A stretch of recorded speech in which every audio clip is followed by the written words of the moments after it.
So, once front end గూడా ప్రాపర్‌గా నేర్చుకున్నాక, బ్యాక్ ఎండ్ ఇందాక చెప్పినట్టు పైథాన్ ఆర్ జావా నేర్చుకుంటే, ఈ 2 కనెక్టివిటీ జేయటానికి డేటా స్టోరేజ్ కోసం డేటాబేస్ నేర్చుకుంటాం.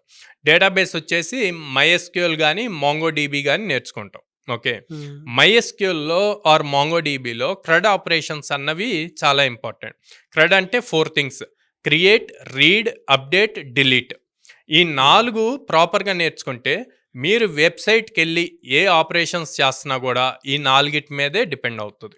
అసలు మొత్తం ఇంకా ఎంటైర్ వెబ్‌సైట్ ఏ వెబ్‌సైట్ అయినా తీసుకోండి. హ్మ్. ఆన్‌లైన్‌లో ఉన్న ఏ వెబ్‌సైట్ తీసుకున్నా ఈ 4 ఆపరేషన్స్ మీదే డిపెండ్ అవుద్ది. Okay. CRUD operations create, read, update, delete.